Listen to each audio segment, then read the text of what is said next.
Today on Backstage Agents, we're talking to Andrew Beselica, former drummer, former tour manager for Michael Ray, Dustin Lynch, now a real estate company owner. He's got a cool story, and stick around and listen to it. You'll be happy you did.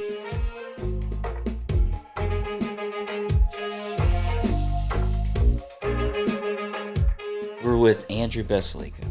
You said it right. I said it right. Thank you for that. I appreciate that. So, Andrew has a long, cool history. That a lot of it I don't know. You know, I think it's interesting. I know of, but I don't know.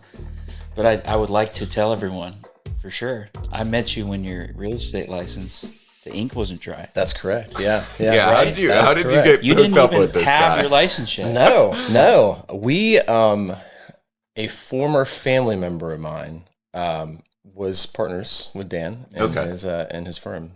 So it was like, yeah, I don't know where to hang my license. I should just do it with people that I'm familiar with at the very least, you know? You had the family relationship. Yeah. We're very lucky to get someone so handsome. And that's I remember Andrew, he got his picture taken.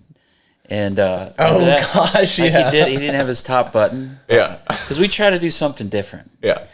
It's a whole nother story. But, you know, we try to have a website that kind of looked like a law firm. Yeah. No search. No I remember all that, the stuff that you're supposed to do.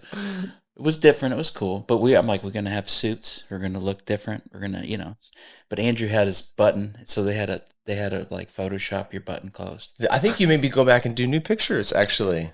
That's what. Really? Yeah, you maybe go back. You're like, I think you looked at him. You're like, no, you got to fix that button. That's I'm like, right. Hard ass Dan over here. Yeah, Shooting for a look. Broker Dan was just like on top of it, man. Yeah. So, you know, when we'll get to the real estate part, which I mean, fast forward, you own a real estate company now. Yes, which is a wild. Yeah, it's crazy. When was that? 2000? When did we start our little?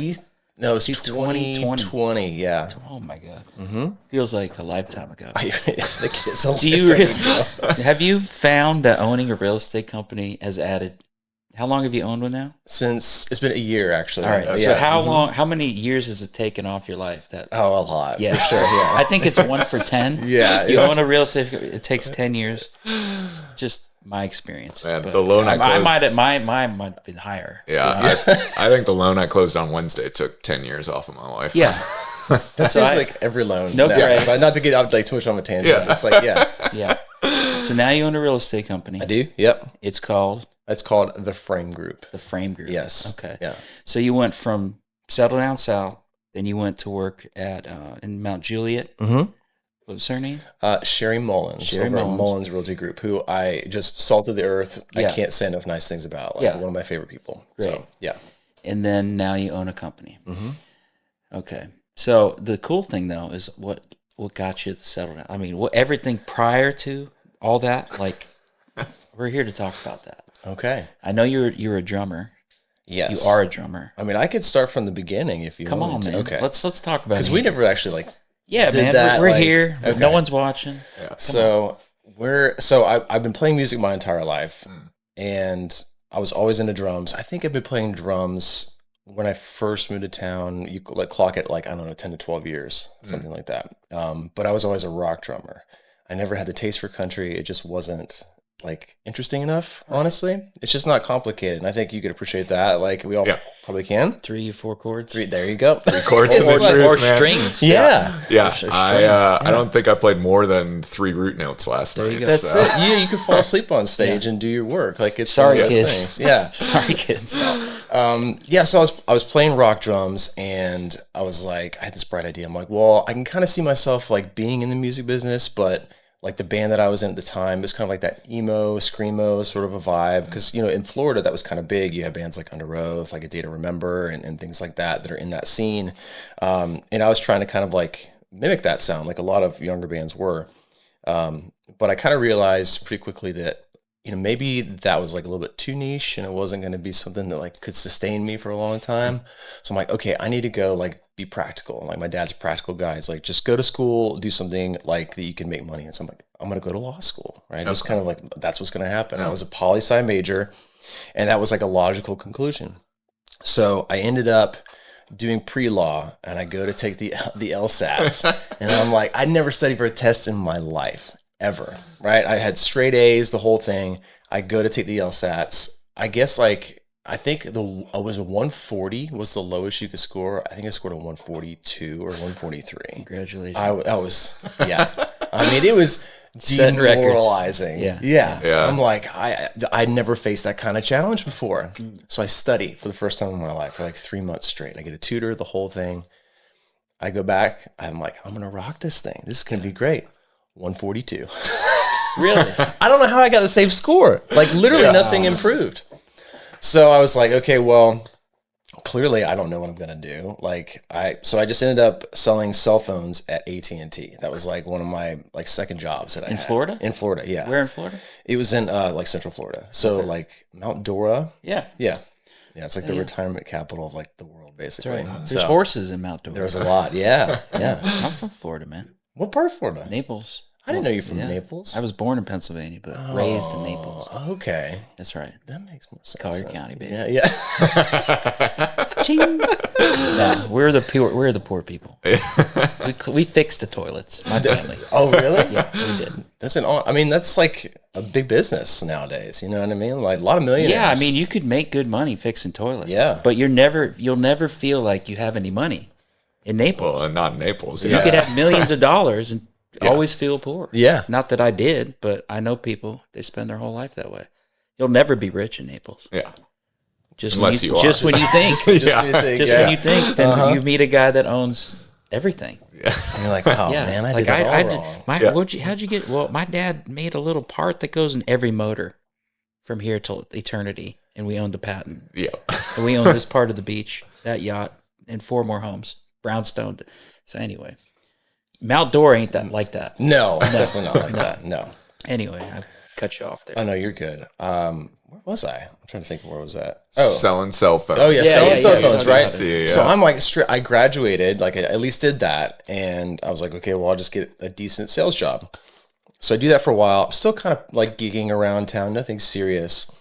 Long story short, I end up getting hooked up with my first artist gig, which was Michael Ray, and I ended up. He ended up like I think just moved to town, and I had to audition for him. So he's like, one of his players was a mutual friend, so that they set up an audition, and they're like, man, like let's do this tomorrow. It's kind of like a short notice thing. I was like, yeah, that sounds fine. It was late at night when we had this discussion, and so I actually like woke up the next morning and I was just too tired. I was like, as a drummer, you have to like lug a bunch of stuff around. I literally woke up and said to myself, you know what? I don't want to do this today, and just did not go. Showed on an audition. As a good musician from Mount Dora. Yes, yeah. All right. Yeah, but like the day went on, and I'm like, man, this isn't like me. Like this is not good. So like I called the guitar player back. Was he Michael Ray yet? Like, I mean, not. I don't know. He's always Michael Ray, right, but I mean, you know what I mean? Was he? No, this was was on the like come up. He's on the come up. Yeah, absolutely. Like super early. Okay.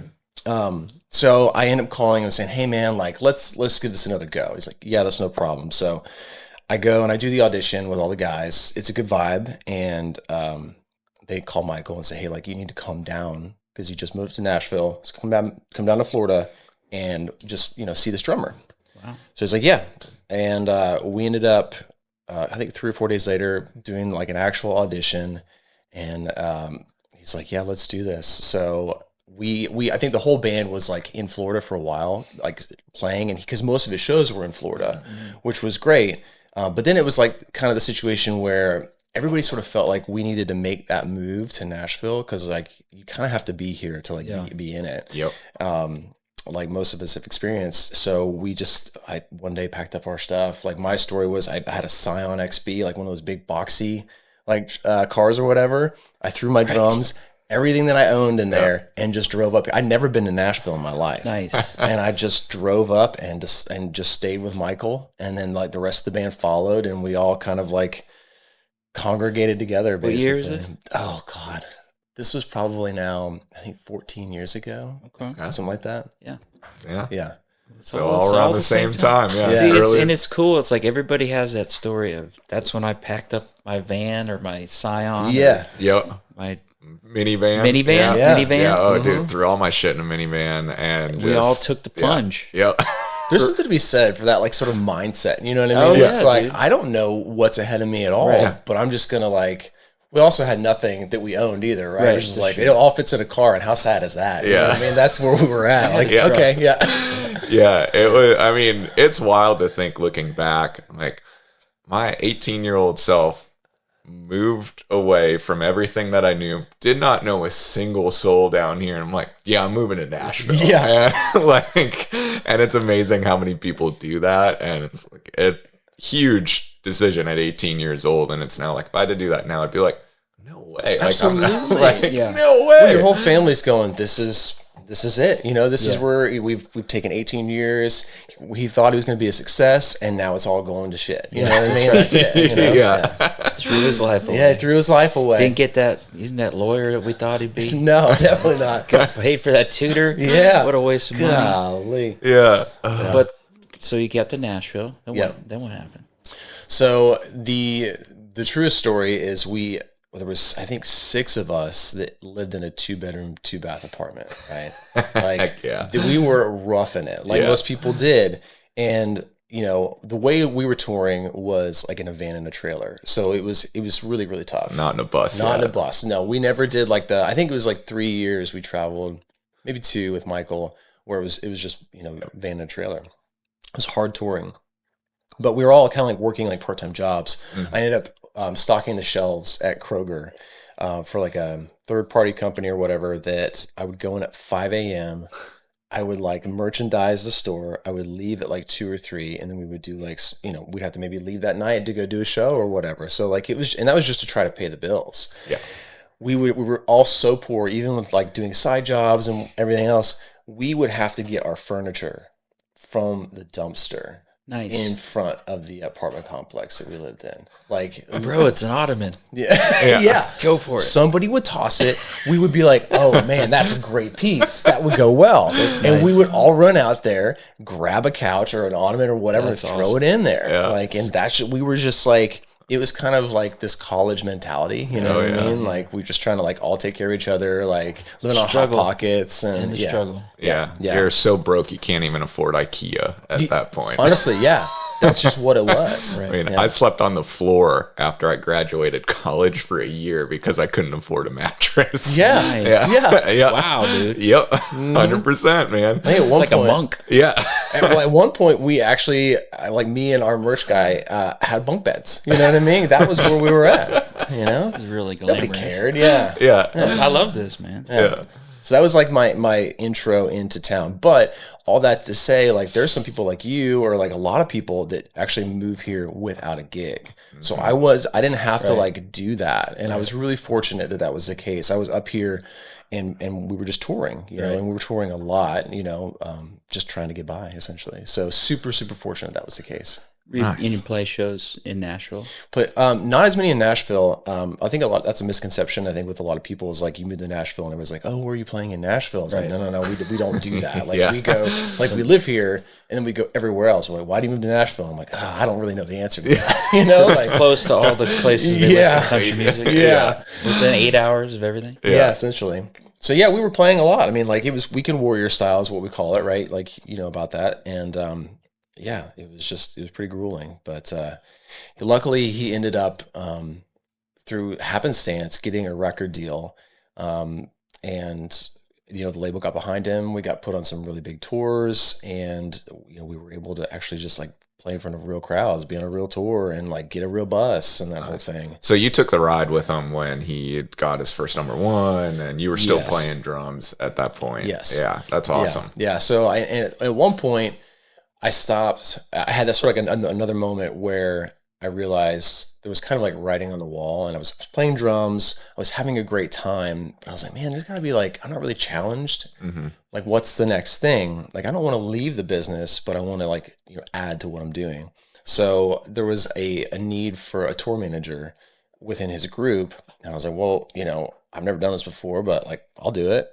And I just figured it out essentially. And it was great because like you're working at a scale where you can make mistakes and like they're really small, you know, and like you can just go, oh, that was bad. We'll adjust, Right. Yeah. you know. And I was again fortunate enough to have that because there wasn't like a huge spotlight on us, and yeah, we just got to kind of like mull through it and figure it all out, which was really a blessing. Were you Yeah. like opening at? Was he an opening act for was- bigger acts? Yeah, like the scale that he was doing at that time was like small clubs, really small theaters, like a lot of honky tonks and things like that. They call them soft rooms. You know, like Yeah. they're just a built-in fan base to, you know, build up your fan base, and everybody really kind of does it this way. At least that was kind of the model, you know, back when I started. And yeah, so then it became a situation where we got put on, like, you know, song would go to radio, and then we would get put on like a major tour, and so we were like the very beginning act on that like major tour, and so I got to see this business that I would see on the outside, and I was in it, and like, oh, wow, this is really cool. And I'm not only being a player, but I'm also seeing the inner workings of the business.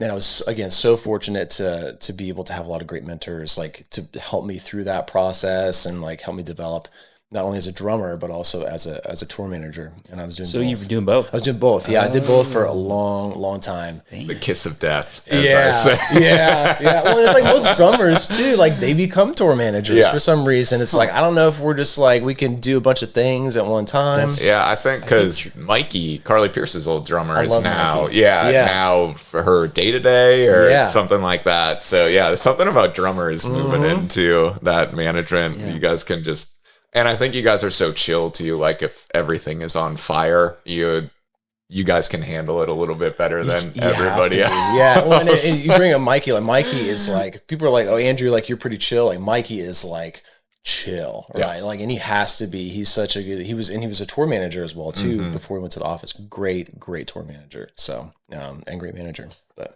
Yeah, that's funny, man, because the drummers are the ones, like, if they have the brain for that organizational stuff, they're the ones who tend to handle that, Yeah. where it's like, there's some things that I will never do again, and, like, doing any sort of tour managing or any sort of music directing, it's like, I'm out. Like, you get me to play bass, and that's what I'm here for. There will be days where I'll be like, I just want to do one thing, you know? I don't care what it is, just one thing would be great, you know? And were you guys doing like tractor trailers, or were you just one bus trailer sort of deal? Like how big did it get while you were TMing? When Michael? I was TMing, the largest that gig got was one bus and a trailer. Okay. Yeah. Nice. So it was good. Like I could learn how buses worked and like all the things relating to that. But yeah, you would see these like bigger tours and you're like, oh man, it'd be cool to have like 2 buses and like, you know, a couple semis or whatever. Yeah. And the stakes go up. I see those guys because I know a lot of those guys tour managing those big tours, and it's just like being on the logistics of a one bus tour. Like, how are these guys like managing 40 tractor trailers and 15 buses? Like, where do you even park these things? I know. It's weird because like, you know, I had the same feeling, and then I was, you know, we can go deep into, you know, the series of my career, but like you end up doing those things and working at a larger scale, and you're like, oh, it was just math, you know, like once you learn the formula, you just multiply it out. And getting past that first like hurdle was really hard. But once you do that, it's like super easy. Nice. Yeah. So it sounds like the beginning of anything. It's your first year or two is going to get kicked in the teeth, and then after that it just kind of gets easier and easier as you go because you just know the program. Exactly. Did you pick your replacement, your drummer? I miss Michael. No, the band did actually. band Yeah. So, and that goes into like, there was a decision, like the gig got to be such a bigger gig to where like you have to kind of split those 2 positions up. And I had to make a really hard decision of like, do I want to be a player and, kind of go down that road, or do I want to like focus on the business side of things? And that was, I mulled over that decision for a long time because, you know, music was my passion and I was doing my passion. But again, I realized that I think by all accounts, I was an okay drummer, but I didn't think that like, you know, when I'm 40 or 50 or 60 years old, I would be a session drummer. And that's where a lot of like musicians end up. They end up in the sessions, and I was like, you know, I don't think that I'm good enough to do that. And I was like, so I think I'm going to try to like do this other thing and develop some other skills. And so after that gig ended, and at the last part of that gig, I was just tour managing, which was really, really great because I got to like, again, hone in on all those like specific skills for that job and really try to be the best that I could be, as opposed to like half doing, two jobs kind of a thing. Did you have like an office? Music Row? Like No, I wasn't that fancy, man. Okay. No. He had a road case that he rolled out with a printer in it. That's exactly what it was. Yeah.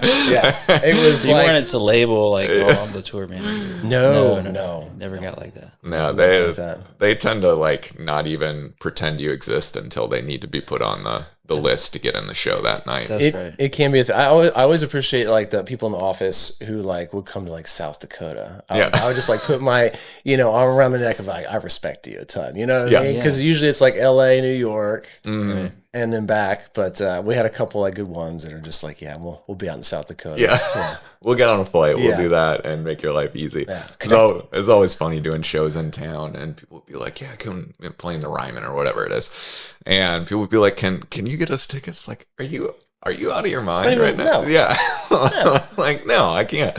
I was reminded of that this week. I was powerless. trying to get Yankees tickets for the World Series, and I was just like, "Oh yeah, I'm not Spike Lee. Like, there's, I could ask 100 people, and I'm not gonna be able to shake tickets. There's a loose. limit, for sure.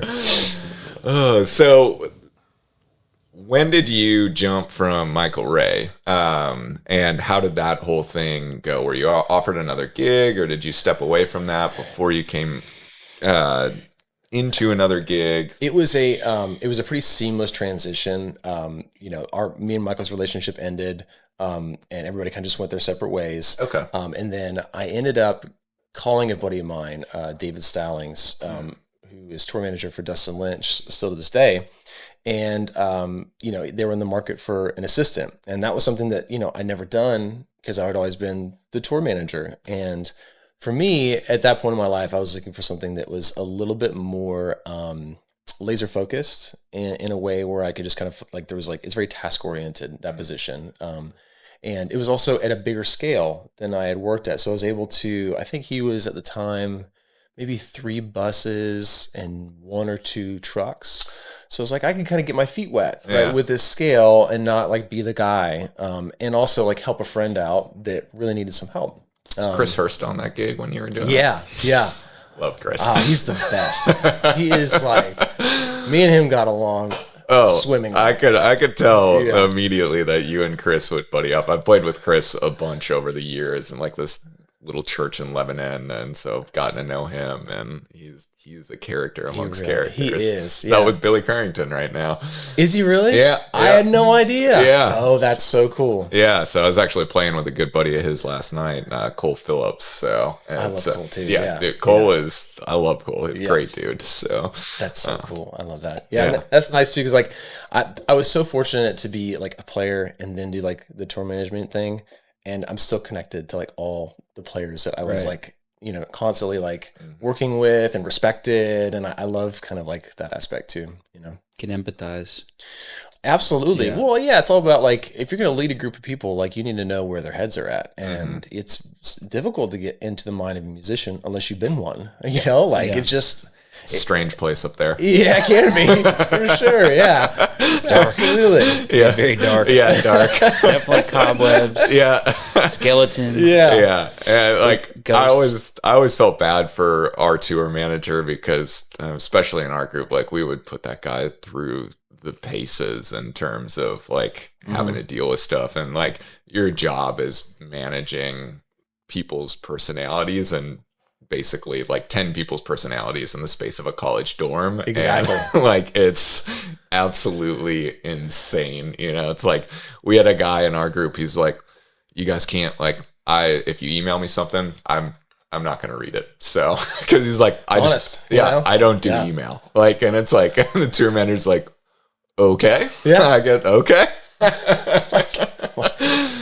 That's wild. Yeah. Oh yeah. It was wild. And like, you guys just get put through the paces. And as I always tell people who are not in the music world, who are fans, it's like, this is a logistics job. And I don't think you understand like how much of a shit show this can be on a Yeah. day-to-day basis. Like there are days when those buses and trucks pull in and you're like, I don't know if we're gonna get this show stage today. It's true. Yeah. Well, and everybody's like so focused on their part. Mm-hmm. So you can't like be upset that that's what their perspective is, right? Like, you know, and like as a tour manager, you're trying to focus on all the parts, or as a production manager, you know, quite frankly, that's a difficult job too, like super difficult. So it's like, yeah, like it's what it is. It's what it is, you know? So somewhere along the way, you said, this isn't what I want to do. Yeah. And I want to do real estate. Didn't you have an Airbnb situation? So I think the biggest part of this story is actually COVID. And I think it's a Right. big part of like a lot of people's stories. It is Yeah. on this show. So in 2020, you know, the world shut down. I was out with Dustin Lynch, and there was that conversation of, all right, guys, well, we'll see you in 2 weeks. And we're like, this is the best thing ever. Like, we get some time off. We've been working hard. Yeah. And then, like, the emails stopped coming. And then the paychecks stopped coming. And then it was with no, like, hey, this is what's happening. So it was the Nashville way. It was like, nobody knew what was happening, right? Well, it was funny. So I was the guy who kind of led this charge with Ashley's camp, because same thing, like COVID comes, and you know, for the first like 2 weeks, because again, I was like, yeah, well, 2 weeks, and then I think we got to the point where it was like 6 weeks, and I was like, okay, this is going to be more of a thing, and I knew immediately. I was like, we're not playing a show for at least a year. I know that to be true right now. And so I was watching all the stuff coming through about all the unemployment. And so I was on the phone with Ashley's business manager, who's probably the same guys where you were at FBMM or Wiles and Taylor. And I called business manager and they're like, yeah, so we're going to pay you for this amount of time. And I was like, and it'll be recoupable, you know, once we get back on the road and reschedule these shows. And I'm talking to the business manager and he's like, man, I want you to fire me. Like, I don't want to get paid. Fire me and put me on unemployment, because I can't claim unemployment if I'm still working here. Right, yeah. But if you fire me, I can claim unemployment. And then it was like a light bulb went off in their head, and then they just started firing everybody and putting them all on unemployment. And so like I was the guy who would spark that whole thing, because like they were like, oh yeah, this, like, you guys are gonna make more money on unemployment. You're a genius. It's true. It was wild. Yeah. Like, Yeah. and like, it was just, everybody's like, hey, here you go. See you later. And like, nobody was necessarily upset. I mean, everybody was just trying to like, okay, now what do we do next? Right. I remember like, I've been in the music business, so I didn't like, I'm thinking like, okay, what's a transferable skill that I could do? And I'm like, well, absolutely nothing, you know? It always Yeah. gets to this point Yeah. in this show. And so I'm like, okay, well, I need to figure out something. So in my mind, I'm like, you know what? I'm going to buy a pressure washer. Nice. I'm going to pressure wash some houses, you know? And Satisfying. it was satisfying. Actually, I love manual labor, because you dig a ditch, you see the result of the ditch, 100%. and then you move on to something else. It's my favorite. Pressure cleans like instant gratification. Yeah. And there's so much Instant. power behind it. Yeah. You know what I mean? It's like, Like, look what I did. It's so white. yeah. So I did that. I mean, that was short lived, like a month, and I was like, okay, I can't actually do this. Like, I'm not going to make any money. It was so dumb. It was just like, all right, let's try this, let's try that, you know. And it just, nothing stuck. But the bank account was just like going this way. It was just it got to be a situation where, you know, I'd own my house, and I was like, okay, I have one more mortgage payment left, and I was like, okay, well, I need to figure something else out. So I had time. I decided I was going to go to real estate school. I got my license. I did like, I think it was a 2-week program where it was accelerated and everything was online, because we were obviously like doing the social distancing and everything. So I did that, got it in 2 weeks, took my tests, and then I was licensed. And then I was kind of trying to figure out, you know, where to place my license. Is that when we met? You weren't licensed yet. Like, you were going through that process. I was going through that process. Yeah. I was trying to figure out like what the next step was. So the tours are ending. The world stopped. And I said with somebody else, let's start a real estate company. Yeah. Let's start it from nothing. Let's start it from scratch and see what happens. It's a table full of good ideas. You're like, I'll get my real estate. I'm like, we'll start a company. Yeah. Man, not an easy task. You get kicked in the teeth. Yeah, you know. because I remember having to order, like, we never installed it, but like a plexi, because we're sitting here having an interview. Yeah. And I'm thinking we're gonna have to have plexiglass and everything's sanitized, hand sanitizer. We should have been in the hand sanitizer business. That's honestly, yeah. we would have crushed for sure. Yeah. For sure. So you got your license. Mm-hmm. You started working to settle down south. That's correct. Realty. Yeah. And then you did a deal. Yes. It sounds like going back, it sounds like everything you did up to that point prepared you for this crazy job called real estate, where you need to know how to deal with people, crazy situations, or it's completely easy. You get those easy ones once in a while, but most of the time you're juggling personalities and navigating stuff you don't learn in the test. Never. Yeah. Yeah. How much of the test, the license actually has been applicable to real life selling real estate? Absolutely zero. Yeah. Yep. I have never had a conversation about meets and bounds. Yeah. And if anybody who's in real estate knows that they've gone through that training and never had a conversation about that. I think that's most licenses, but I just did my continuing education for the year, and it's funny because so much of it is compliance based. That's right. And it's like, there's a whole ass department that says compliance at the company that I work for. Like, I don't ever, like, they make sure I'm compliant. Yeah. So it's like, I don't understand. Like, this is 0% applicable to what I'm actually doing in my job. 100%. Everybody's just trying not to get sued, essentially. It's like crazy. That's right. You know? Yeah. That'll keep you up at night. Absolutely it will. Yeah. How many agents do you have? I have 2 currently. Okay. Yeah. That's enough. Mhm. 2 agents I want more. Well, I know. I'm saying, like, if they're doing, you can have 100 agents and nobody does a deal, and it's, it doesn't keep you up at night. Correct. You could have one agent that is an absolute, fireball of problems. Yeah. And that will keep you up at night. Absolutely. Every night. Mm-hmm. Yeah. So what made you decide to go from agent to, I want to own a company? I think ultimately in real estate, like you do work for yourself, but I'm also stubborn by nature too. Like, I'm not like mean about it, but I kind of want to just do what I want to do in my own way. So I think that I wanted to be able to control the process from start to finish. And I feel like with anything, you don't understand anything until you fully do it. So, and you could probably say that about being a broker, yourself, where it's like you thought all of these things of a broker, and then you realize you're in that seat, and you're like, oh, this is different, but you figure out quickly like how to do things in that particular role that you're in. And I wanted that experience. I didn't want to just not have that experience, and I wanted to be able to control the culture that I was in, as opposed to be a part of a culture. I mean, you can always try to find a fit, there's 100 different companies out there, but you're never going to necessarily fit in those particular ones. So I just kind of wanted to make my own culture. And where do you operate out of? I actually, luckily, to operate out of the house, believe it or not. Yeah. Nothing wrong with that. Yeah. I But what part of town? I'm in West End. Nice. Yeah. Mm-hmm. Nice. Cool.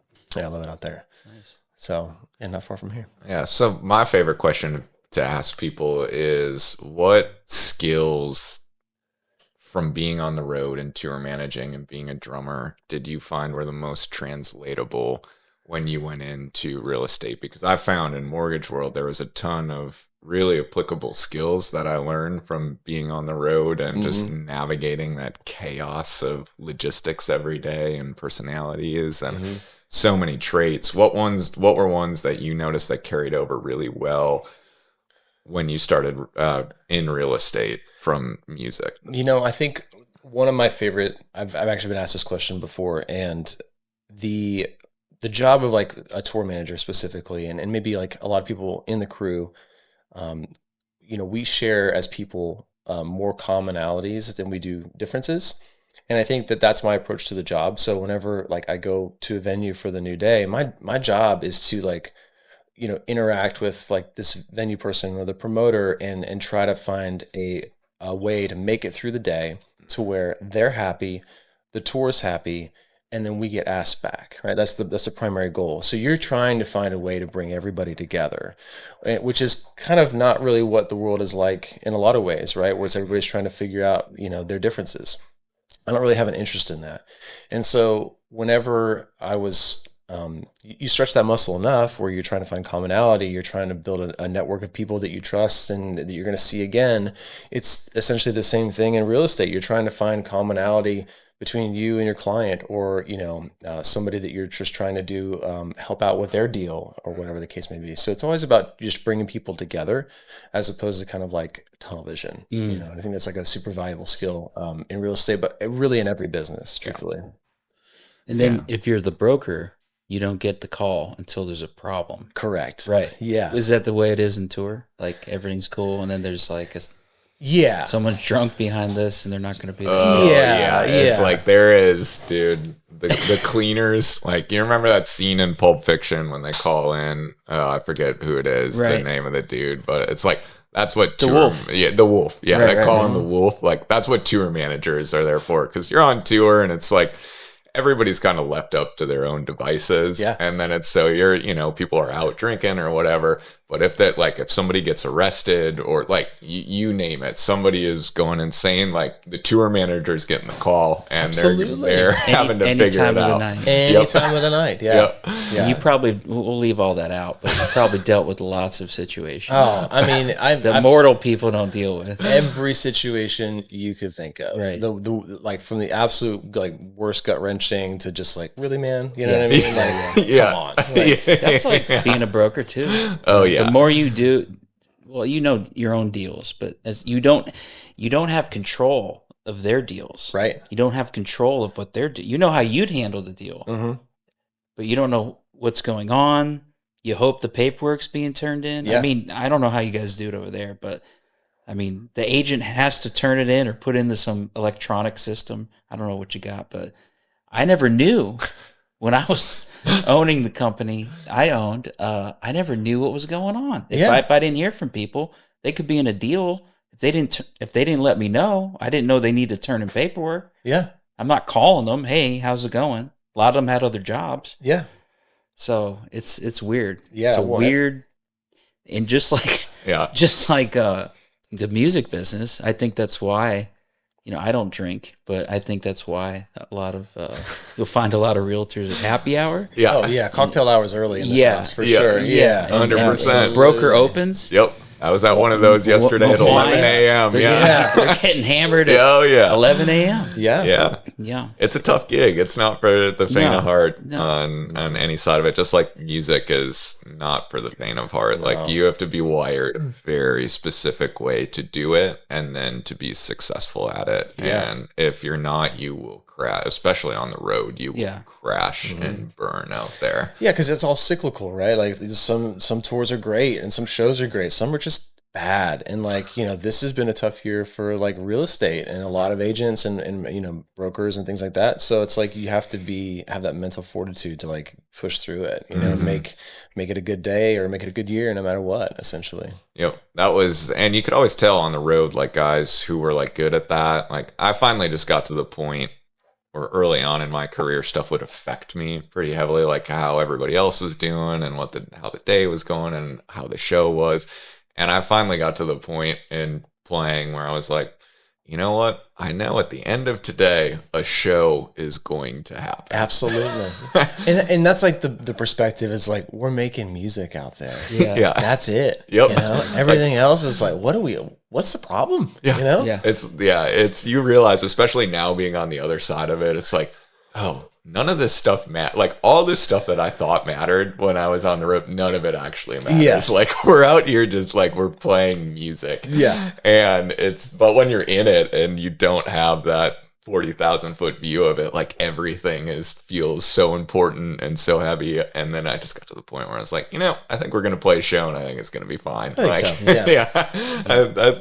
Barring some tragic accident, which happens every now and then, bus breaks down, you can't get there, but it's like, we're going to play a show tonight. It might be miserable, just like some real estate deals, getting them across the line might be miserable, but your end goal is like, we're going to close and just like, we're going to play a show. Exactly. And then there's like a finite amount of things that can go wrong, right? I mean, yeah, there's the oddballs. The same with real estate. Yeah. There's typical breakdowns of this is where I'm going to need to help this person and stuff like.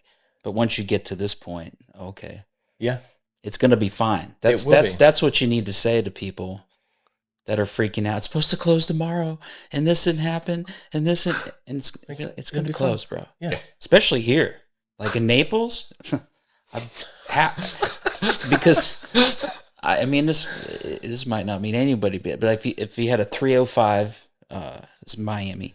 Yeah. If he was a lender for Miami doing a deal in Naples, half of the time, it wouldn't close. Why? Because you didn't know what was going on. You were told such and such, and then the numbers didn't add up at the end. Oh my gosh. And the lender really didn't know what they were doing. You know, because I can help you anywhere. I can help you. No, they can help you in Miami, Hialeah, you know, whatever. But yeah. So when I got to Nashville, I was like, wow, everything closes here. This is weird. Mm-hmm. People aren't cutthroat. Weren't as cutthroat because they have to keep dealing with each other. It's still a small town. Yeah, absolutely. Yep. Mm-hmm. That was the part that was difficult for me, not in the real estate business, because there's so much that would be transactional, you know, because this person lived it's a total like Naples versus Fort Myers, Cape Coral. I did a deal. I'm never going to see those people again. Here, even if they're in the Middle Tennessee area, you're going to deal with those people. You definitely will. Mm-hmm. So just like the music business, which I didn't understand too, it's like you don't burn bridges.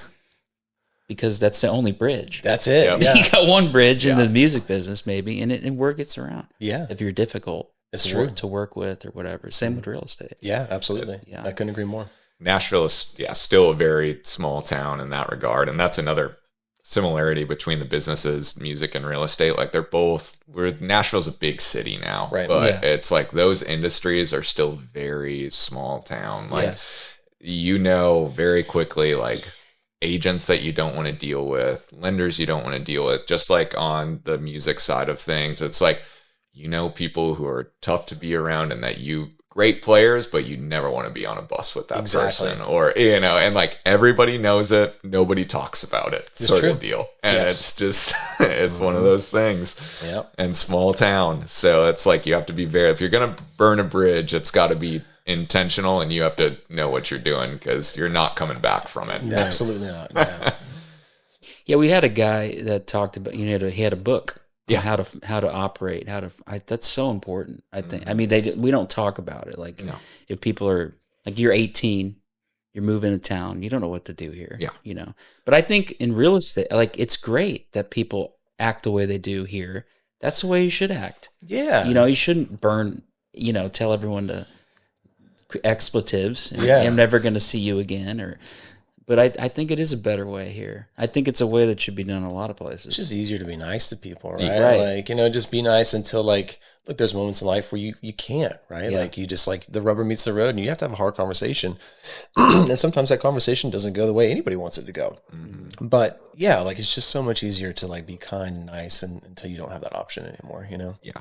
Because I mean, everybody's got the same goal at the end of the day. We're trying to get clients into a house or a client's house sold, and you know, we're trying to get paid. Like the goal is all the same here, and sometimes people get in the middle of that, and for no reason. It's like, look, we're all trying to do the same thing right now. Like, can we like take a step back and do this and realize we're all kind of on the same team here, even though we're kind of not. So well, we're all like moving so fast. I think in that, like in life or in music or like, you know, real estate, like we're just like, okay, let's go. Mm-hmm. And then what happens in that all the time is like, there's a communication breakdown or something like that, where it's like my intent to, you know, say something was not received the right way or vice versa. And then you never take that moment to go, oh, that's what he meant. Or that's what she meant. Mm-hmm. And so that's usually when the problems arise. And, you know, so if you have to like slow the process down, take it easy, and then you can address those things as they come, as opposed to letting everything blow up, you know, or like have your deal explode at the end because you just didn't, you know, take a break for a second. Right. Yeah.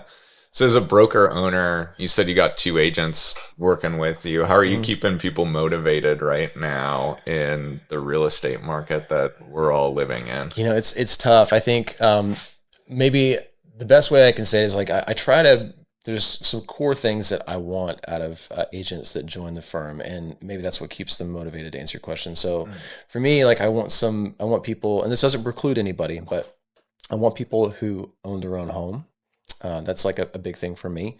Because I think, how do you guide somebody through a process if you have not bought yourself? But I also understand that, look, people, maybe in a place in their life where they need to rent. So it's like, that's fine. The next question is, do you have any like investment properties? And if they're like, yes, like that's a great fit because, you may be renting personally, but you at least understand the process and you can speak to how that goes for like an investor. And so I think having those key traits and going through the process allows people and keeps them motivated in a market that's really tough to kind of be creative and go, well, maybe they couldn't afford a house because their income was a certain way or they had a certain credit history, but they figured it out. You know what I mean? And so I'm looking for people who can like figure things out. So I try to like pinpoint those values in people that I bring on. Because if you can figure things out without necessarily like a roadmap, you're going to be successful.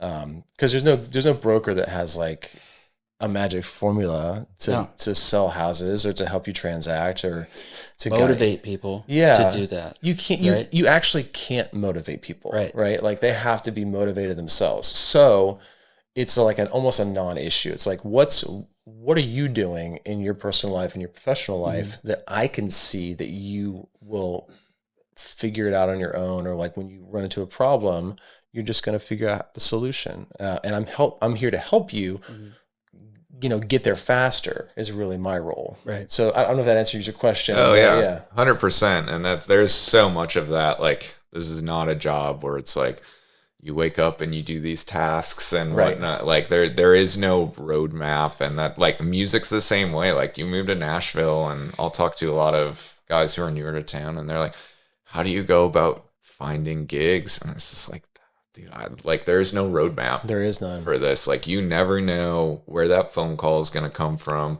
who it's going to like, when it's going to come, and what connection is going to lead you to that point. Like I can trace back getting the call for Ashley McBride. It was I can get very granular about it, where I was playing at church with a guitar player, John Shaw, good friend of mine, and but I didn't know him. We got together, we kind of hit it off, we're hanging out, and then I just remember going over to his house to watch a Tedeschi Trucks Band live show in Atlanta.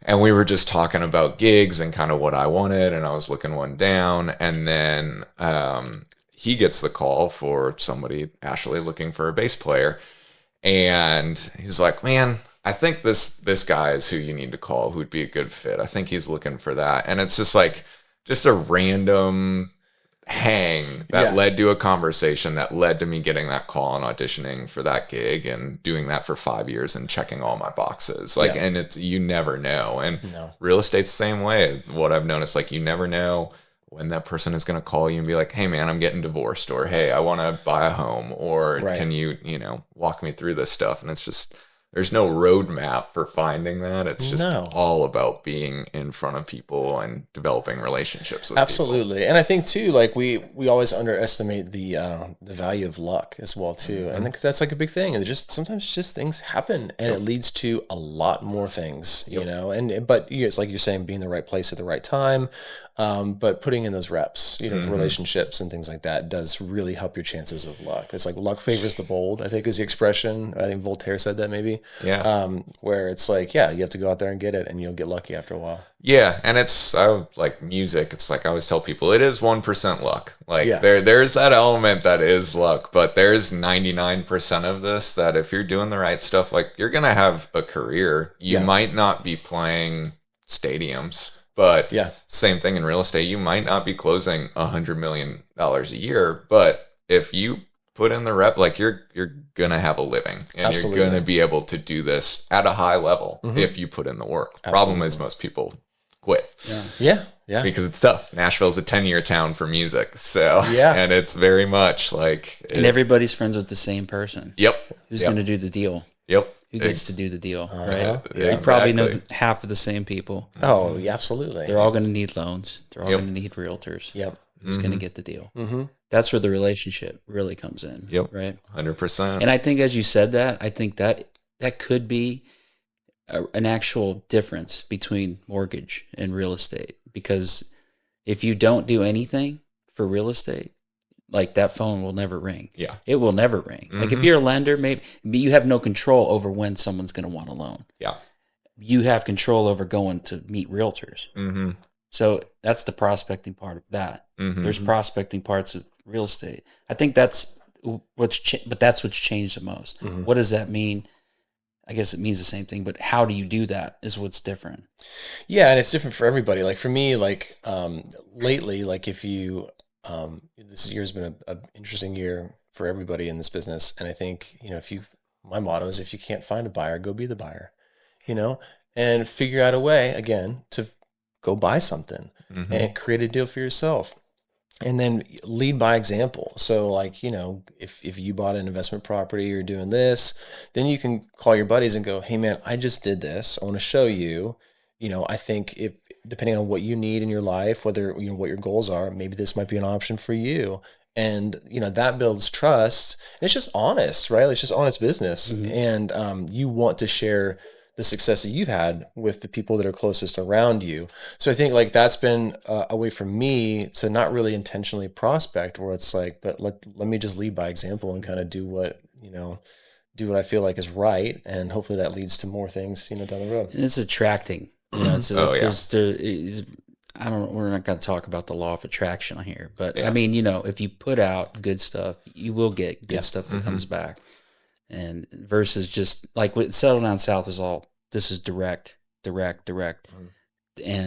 it's different. That's different. That's one way to do it. It's not a better way. It's just a way. Yeah, I mean, there's direct lenders out there that where it's like they work at a bank or whatever, and they're working the phone and those calls come in. But like, what I love about music is the relational aspect of it all. Yeah. What I love about real estate is the relational aspect of it all, and getting to know people and working with people who are friends or who become friends, and like getting to help clients achieve what they want, especially in the music world. Like that's a ton of fun.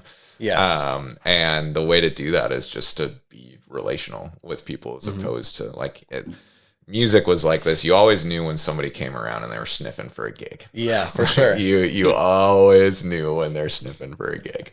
And it's a very distinct like approach they have, just the whole thing. And it's like, and I've told people before, it's like, dude, you just gotta chill. Like, yes. This, like, you are coming across way too eager right now, and way too desperate and way too needy. Like, you just got to do the thing, and maybe 2 years down the road, that person will call you. But if you come around like this, I can assure you, they're never gonna call. Yeah, absolutely. Same thing with prospecting. It always goes back to like relationships and being genuine too. Like if you're genuinely trying to help somebody, the business is going to come, and that's all that matters. And then it's like, as the whole story is, I mean, there comes a point that was, and maybe you haven't dealt with this yet, but I mean, like when you left, I was like, oh, that hurt, because you invest in people. Sure. You know what I mean? I knew what you were doing, why you were doing it, whatever, but you still like, man, I'm gonna miss this guy. You know what I mean? Yeah. I hope it never happens to you. Has it happened to you yet? No, okay. Not I yet, hope it never happens. But that's something that can happen. People leave teams. Very successful. I want to do my own thing. People watch you too closely. I want to be like Andrew. I don't want to work for Andrew. So, but right now you're open, looking for agents. Yeah, my goal is in the next 12 months, I want to get to 10 agents. And I've been pretty vocal about that, even to like the agents in the office. I want 10 agents, and I want to figure out what that scale looks like for not only myself, but also for like the agents in the office. I want to make sure that they have the attention that they need, and I don't want to grow past that. And then figuring out the systems that work out great for everybody. I think that what separates my company from others is the sometimes there's a company culture that is created, and that's great, and I love that. For me, I want the agents to create the culture, and I have the luxury of doing that, where the people that I bring in will create that vibe, create that structure, and then I can build the systems around those needs, as opposed to the other way around. So I'm looking for, those sort of traits along with the ones that I described earlier. And yeah, if I can get a good 10 agents, I feel like I can work at that scale at my current level and be really, really content. So Yeah. So if you've owned a home or own a home, you could rent now. You could have owned a home. Yes. And own or maybe own rental property. Yeah. Then you could even talk to Andrew. Then that's it. That's it. That's it. That's a pretty cool. I like that. I mean, like I've never heard of that before. I But think that's fair though, it right? makes a lot of sense. It'd be like me if I was, and this is a true story. So when I first started selling cell phones for AT&T, I had a Sprint phone, right? I couldn't afford the service, and but I would be selling them these phones, and they're like, "Well, what phone do you have?" And I have to pull out my rinky-dink Sprint phone, and they'd be like, "Why am I going to buy a phone from you?" Right. It's the same thing. Like I lost all credibility, and then I got an AT&T phone because I ended up believing in the service after selling it so much. So again, you have to be able to believe in what you're selling, and I just don't think that you can. Again, it doesn't preclude anybody, but I think that you're going to fit the culture more if you have an investment property or you own a home currently, so that you can guide somebody through that process. That fits you know how to do the deal. Yeah. So you're good. You'd be probably a good agent. And on the other side what it feels like, right? Because you're the buyer or you're the seller. And then I think if you want to be, then it's like, well, what kind of house do you own? Well, I own a house, in the worst part of town, whatever. But there comes a point for an agent, I think more than a lender, maybe a lender too, where it's like, if you want to, I sell in this price range. If you want to sell in a different price range that maybe you'll never afford, you got to go to those houses. Yeah. So you feel comfortable in the houses. It comes off that way.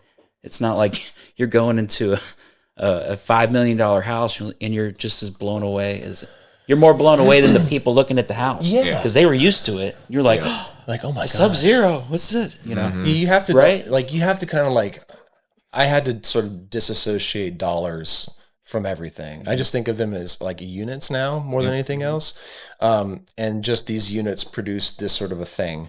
And so it's like monopoly money, essentially. But also too, people, there's a lot of agents I think in town who are like, yeah, I only work, $1 million plus.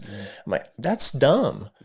That is the dumbest thing I've ever heard, because how many investors, huge investors, have $1 million properties all over the place? A lot of them have, in this market anyway, $300,000, $400,000, $500,000 properties. You sell one of those properties, now they have 20 other properties in that price range in their portfolio they want to unload. Now you've done an amazing deal with a great client. You have this amazing relationship, and he's probably going to tell his investor friends about the great job that you did. I got a guy. Yeah. Yep. Yeah. Exactly. You want to be that guy. You don't turn down any business because it will always lead to something else. You never that's an ego thing. That's 100% an ego thing.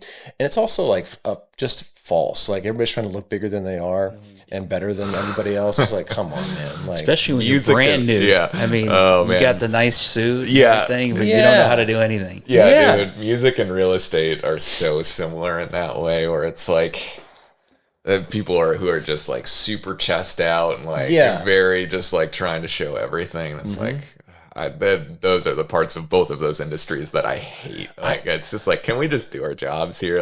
I never wear really nice clothes when I'm showing houses intentionally, because there's been times where I've crawled in a crawl space. Yeah. You know what I mean? Yeah, I do. I'm like, I'm going to crawl in a crawl space. What's this guy doing? I said, I'm just going to check it out. I'm not an inspector, but I'm just going to check it out for you. Yeah. It's I've never had an agent go into a crawl space during a showing. Yeah. It's just part of the gig. Just part of the gig, man. Man, I've slept in a van. Yeah. This is no problem. Kids, a raccoon. Yeah, it's a family of raccoons. I've cleaned up. No big deal. So much vomit. Yeah, that's it's the kid stuff compared to that. But it's because I'm the same way. It's I like to be approachable and laid back, and you get these guys out here, and it's just oh god, you're making my head hurt. I know.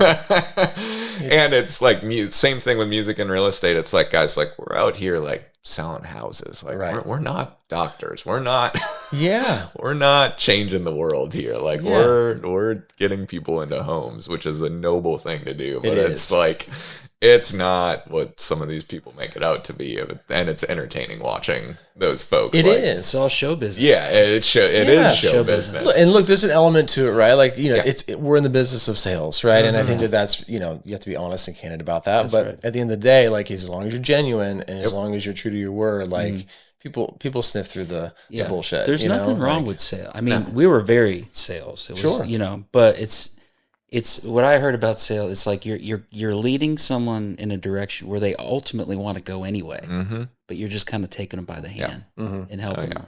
Not forcing them. Yeah. It's like, hey, this is the biggest decision this is the biggest purchase, like you've said many times, that someone may ever have.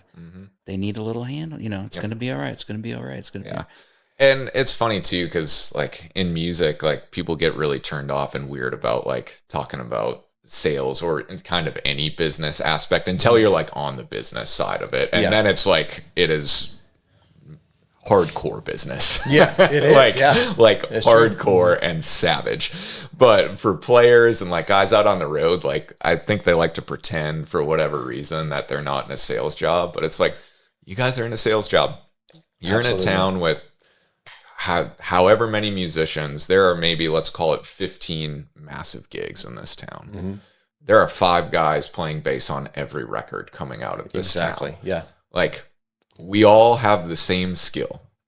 You are selling yourself to get on this gig. That's correct. And it's a business thing. And it's like, I don't know why musicians, they should talk about it in terms of prospecting and going out and networking and all that. But for some reason, they're very shy away from that. And then they do go and deal with the savage business guy when it comes down to money. And they're like, oh, this is weird. And it's like, yeah, this is sales. And this is a business, guys. Like, it's fun and we get to be out here on the road and travel and do that, but this is a sales gig. It is. Yeah. Well, I guess it's a personality trait too. Like, cause I think, if you're a musician, like you're kind of going against the grain and you're probably in your mind, like, this is like super stereotypical, but you're like, your uncle probably sold health insurance or like life insurance. And you're like, I don't want to be that guy. You know what I mean? So you're like, I'm going to go play bass or I'm going to go play drums. So it's like the complete like opposite. Yeah, I want to be free. Like, I don't want to be that guy. So you're like always sort of like wrestling with that internally. At least I was, and I'm like, man, I got to go against the grain to some degree. But then you realize, like you're saying, like it really,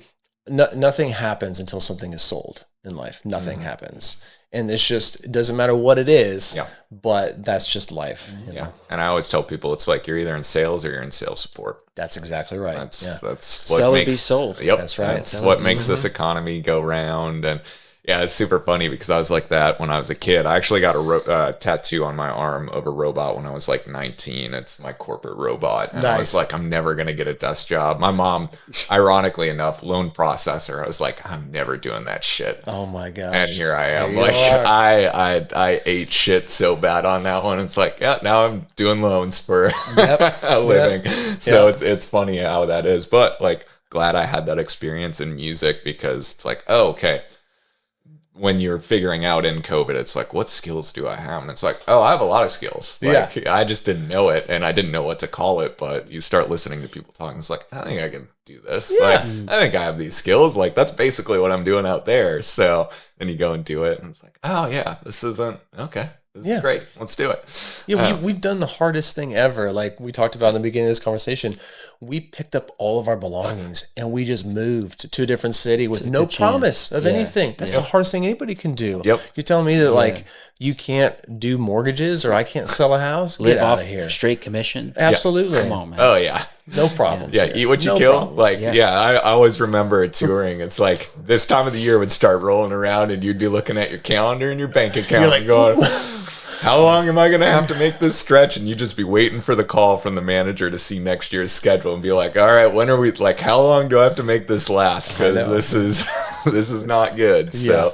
we're uniquely poised for kind of that sales commission thing where it's like you eat what you kill. Yeah. And because music, if you're not doing a gig, you're not getting paid. Yeah. And well, I don't know, like, you probably work with a lot of music clients as well too. And that's like a thing. It's really difficult, as you know, like with that sort of like, economy, Yep. you know, internally, you're trying to figure out, how do I buy a house if they Yep. do want to buy a house? And that's like it's a hard thing to do. So having somebody who has that perspective, like for you and like for me, it's super valuable, Yep. right? To be able to like, man, I was a musician, like I know, I get it. I can tell you how to get there. You just Yep. have to listen, and we'll figure it out together. Yeah, and that's why I wanted to get into the mortgage side of things. My brain always worked on numbers better than like actual houses, but it's like I see, because I wanted to do financial advising first, but I realized really what I wanted to do was help musicians because I love that community. And that wasn't necessarily going to be able to help that community. Like everybody's goal is to buy a house at some point. Pretty much not everybody is going to invest. They should, but they're not going to. So I was like, man, I think it'd be better served if like breaking down the numbers for musicians, like I could do it through mortgages and found that vehicle. And it's been great because I love, like, they're tougher deals, but you sit down and like they're so appreciative of it, and you're getting them into something that is building them long-term wealth where they're not thinking as forward as they should. Because I mean, I remember when I was in the thick of it, like just getting to tomorrow was a task sometimes, and you're not thinking like 25 years down the road. But if you can get them into that house, at the very least, they're going to have that. Yes. Yeah. And I think too, like I have these conversations like at the catering table, truthfully, about like what that means for their actual music careers. Like say they don't want to, like, I'm not interested in buying a house, or I'm not interested in doing this. Like I can't afford it, whatever. I'm like, well, are you happy with your current salary on your gig? We're like, well, not really. I wish I could get a little bit more. I'm like, well, how do you do that? I'm like, I have to go negotiate. Well, what if they don't, tell me no, and like maybe I get fired or something like that? Like I say, you have no freedom. I'm like, you need to get freedom. So let's get you some freedom. And so if you start building those independent, like, wealth out, like, things, and start creating assets, like imagine like every musician had like 2 to 3 rental properties. If they were able to get that to that point where they have some version of passive income, to where they go, look, I'm still working on the road, but I need more money to help support my family on this particular revenue stream. I'm going to go and have a bold conversation about trying to get some more money. It gives you the freedom to have that conversation, as opposed to, being fearful. Like, a lot of these guys, they have, families, and it's difficult, So I think that's like something that I'd like to speak to specifically, because that was a thing for me as well too. I was like, I did not feel free, and there's been too many times where I've had to have the conversation, and I was like, I don't like this. you know? And they, like, again, the people on the business side, the guys that you go and have that conversation to, I know a lot of people in that world. I respect them. They're savage business people,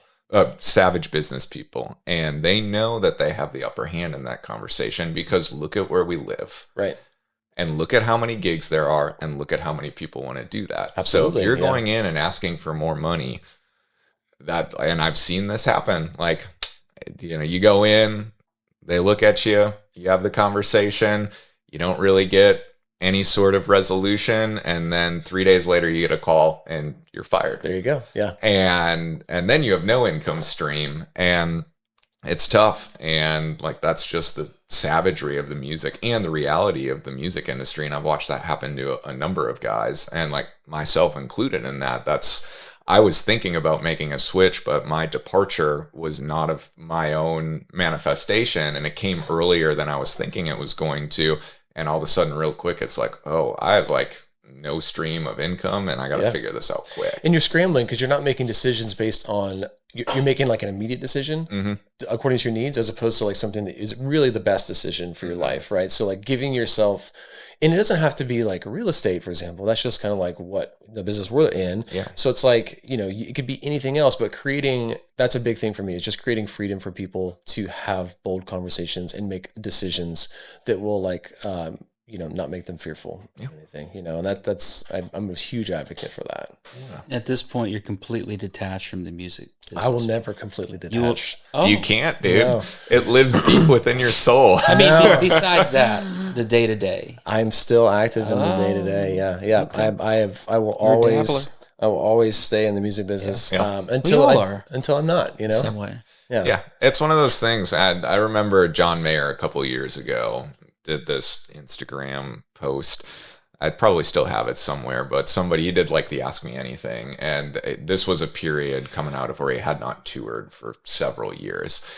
And so somebody asked him, it's like, are you going to tour again? And he was like, the older that I get, the harder that it gets to do. So there's nothing in the books right now, but eventually at some point, like, you can't get away from it. Correct. You like, if that thing is in you, you have to go and do it. Yeah, absolutely. It's a disease. Yeah. It's an affliction. Yeah. But it's also like a part of my history here in this town as well too. And I'm not going to turn away from something that has given me so much either. Yeah. But I luckily now have the freedom to do that. I could be happy Yeah. doing that job. Correct. Seems like you're happy when you get a gig. Yeah. It's like, I get to play. And to deal with real estate agents all day. Yeah, and like now it's funny because like when I was touring with Ashley, like it was a job. Like and it was very much like I was in it all the time. That was my income. That was what I was doing. And now it's like I make most of my money doing something else. Yeah.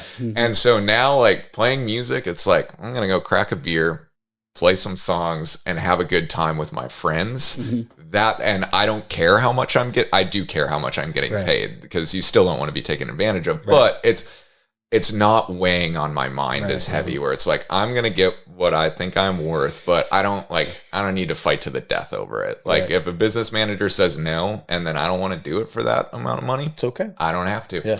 And if I do want to go and do it, like I know what I'm agreeing to, and I'm going to go and make music with my friends and have fun. And now it's more fun whenever I get to go and do it, as opposed to like, I have to do this to pay my mortgage. There's an art to being able to sit there and go, no, I don't want to do that right now. The Art of No. The Art of No. By Andrew Beselica. You just have to, I'm not going to do that. You know? I will absolutely not sign up for that. And you're like, what? Nobody's ever said no. I'm telling you The no. Art right of now. Saying No by Andrew Beselica. I like that. You can have that, man. But man, listen, Christian usually says this, but I think this is a good place. Yeah. To wrap it up. What's the best way people want to reach you? The best way is through social media, honestly. So Instagram, Andrew Beselica is my handle. That's Beselica.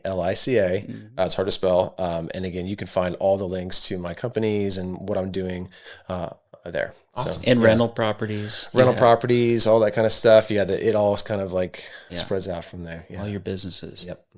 Even maybe hire you for a gig. Even maybe. Yeah. Heck yeah. Yeah. I might say no. There's art to saying no. But man, thanks for coming in. Really appreciate you. Thank you for having me. I appreciate Thank you so much. Yeah.